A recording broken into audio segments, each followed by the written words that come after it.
Die Menschheit beschäftigt sich mit vielen Fragen. Einige bleiben ungelöst, andere werden beantwortet. Eine bestimmte Frage beschäftigt uns aber ganz besonders. Was braucht es, um ein erfolgreicher Twitch-Streamer zu werden? Profi-Gameplay? Gutes Aussehen? Ein besonderes Talent? Oder einfach nur... Der zu früh gekommene Kevin Teller, bekannt unter dem Namen Papa Platte, gehört zu den großen deutschen Twitch-Streamern.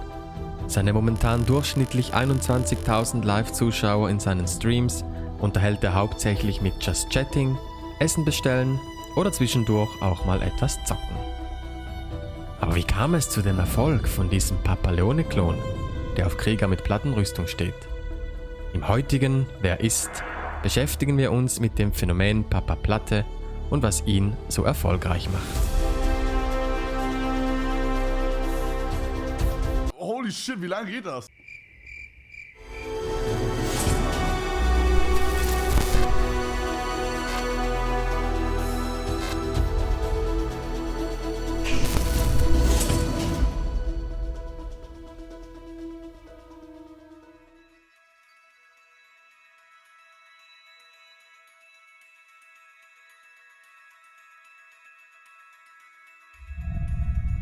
Papa Platte kann sich heute zu den erfolgreichsten Streamern Deutschlands zählen. Aber das war nicht immer so. Um seinen Werdegang zu verstehen, müssen wir in die Tiefen des Universums reisen und von vorne beginnen.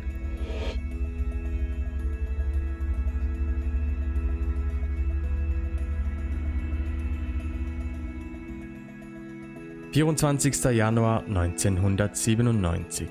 Bad Saro im naturbelassenen Brandenburg. Alles war ruhig, friedlich, doch dann erblickte der kleine Kevin Teller das Licht des Lebens.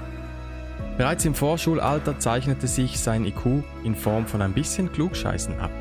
Und doch konnte er noch einiges von seiner damaligen Nachbarin Uschi lernen.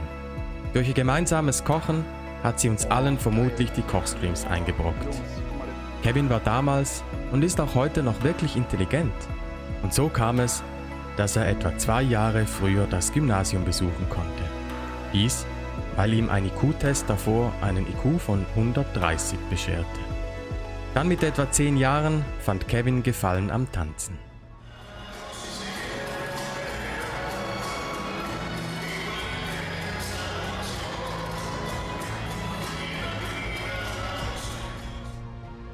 Inspiriert von den heute legendären YTT gründete er etwa zu der Zeit zusammen mit 2 weiteren Homies den Kanal Schnitzel TV.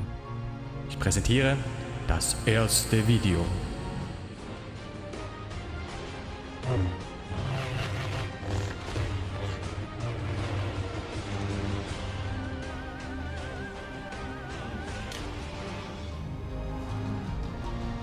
Wir warten immer noch auf die Schlacht, lieber Papa Platte. Leider hatten seine 2 Freunde nicht die gleiche Motivation wie er und so ging Schnitzel TV nach kurzer Zeit wieder in Rente. Unser Papa Leone Plattenkrieger aber ließ nicht locker. Er startete seinen eigenen YouTube-Kanal mit eher bescheidenem Erfolg.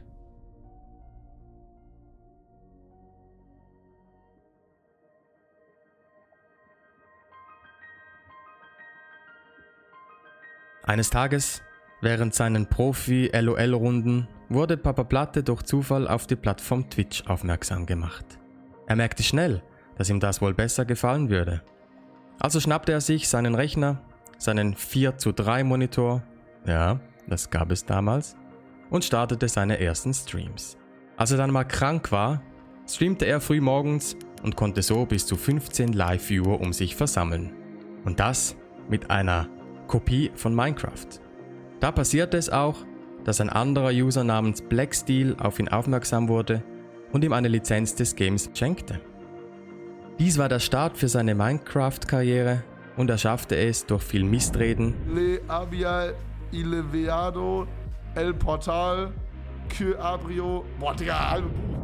und Challenges sich auf 75 Viewer zu kämpfen. Obwohl ihm die Zeit durch unnötiges Tanztraining, Schule und Physik AG fehlte, schaffte er es nach einem weiteren Jahr 25.000 Follower und 100 bis 150 Live-Zuschauer zu erreichen. Kevin hatte ein Ziel, die Twitch-Partnerschaft und damit die Möglichkeit, dass seine Zuschauer die Qualität des Streams einstellen können. Wait, what? Nicht das Geld? Hochmotiviert hat er sich etwa 7-mal beworben, jedoch wurde er ständig niedergeschmettert und abgewiesen. Twitch sagte nein. Doch dann, im Februar 2014, war es endlich soweit. Papa Platte, Ghost Twitch Partner. Zu der Zeit schloss er das Abi mit einem Schnitt von 2,1 ab und fing dann an, Elektrotechnik zu studieren. Aber schnell war klar, das liegt ihm einfach nicht und er brach das Studium wieder ab. Er überzeugte seine Eltern, bis zu einem neuen Studienbeginn in 1-2 Monaten nur Vollzeit streamen zu können. Nichts ahnend, dass diese Monate den bis dahin geplanten Lebensweg grundlegend verändern würden. Seine Twitch-Partnerschaft und die dadurch entstehenden Vorteile, wie zum Beispiel auf der Startseite gezeigt zu werden, brachten ihm viele neue Zuschauer und auch so weit, sodass er vom Streaming leben konnte und seinen Eltern nicht mehr auf der Tasche lag. Somit entschied er sich, nur noch Vollzeit zu streamen und diesen Weg zu gehen.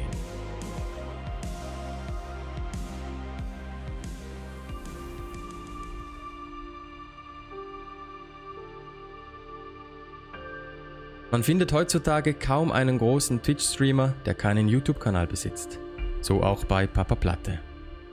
Kurz vor seiner Twitch-Partnerschaft erstellte er am 25. Januar 2014 seinen YouTube-Kanal Papa Platte. Sein Durchbruch gelang ihm durch ein, zugegeben etwas verstörendes Video.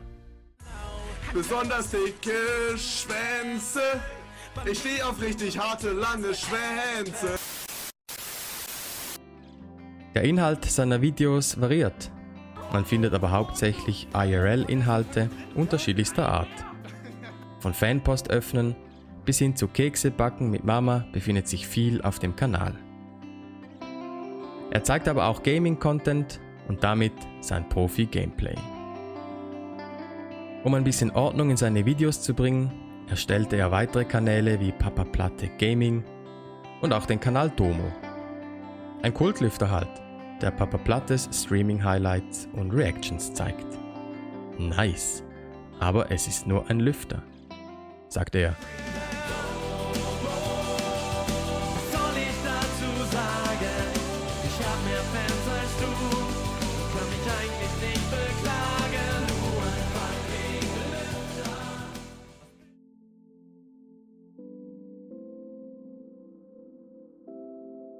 Ja, und wofür ist unser Plattenkrieger nun bekannt? Für seine 7 Bands im Jahre 2020? Nein. Papa Platte macht eine Vielzahl von Dingen. Von Twitch, über YouTube bis hin zu seinem Podcast ist alles mit dabei. Er selber sagt, sein Erfolgsrezept auf Twitch sei eine Mischung aus Just Chatting und Gaming. 1/3 zu 2/3 so etwa das Verhältnis. In seinen Just Chatting Zeiten geht er gerne auf Vorschläge der Community ein und reagiert auf Video- und Musikvorschläge. Dabei unterhält er sich aktiv mit seiner Community und schafft so eine tiefere Verbindung. Da steht Kloecke. Er sieht den großen Vorteil von Twitch gegenüber YouTube in der Bindung zu seinen Zuschauern. Da auf Twitch alles live, ungeschnitten und unzensiert ist, kann so eine viel persönlichere Note gesetzt werden. Sein einzigartiger und flacher Humor verleiht ihm dabei zusätzlich einen eigenen Charme und Charakter. Durch sein Erfolgsrezept kann Papa Platte satte 1,3 Millionen Follower zählen, welche insgesamt 62,7 Millionen Views und 44,2 Millionen geschaute Stunden generierten. Natürlich ist alles Geschmackssache, wie so vieles im Leben. Unbestritten ist aber, dass es seine Zuschauer gut und einzigartig unterhält. Und ganz ehrlich, Papa Platte hat ein gutes Herz und genau das weiß seine Community ebenso zu schätzen, auch wenn zwischendurch gerne gedisst wird. Beispielsweise sammelte er in einem seiner Sellout-Streams knapp 11.000 € für Timo und die Delfintherapie. Natürlich darf nicht vergessen werden, dass die starke Community ihn maßgeblich unterstützt.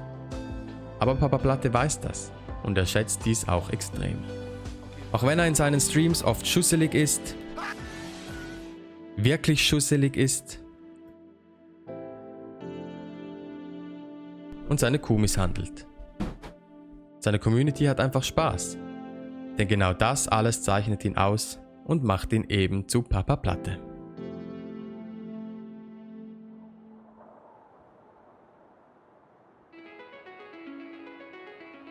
Papa Platte sucht und findet immer wieder neue Wege, seine Community zu unterhalten. Sei es das legendäre Pokémon-Opening mit Trimax oder sich mit anderen Streamern gegenseitig Müll schenken. Bleibt er kreativ und weiterhin so verbunden mit der Community, werden diese ihm treu bleiben. Ich wünsche ihm von ganzem Herzen eine rosige und blühende Zukunft, oder wie sein Vater sagen würde, fang jetzt endlich ein Studium an und mach was Richtiges.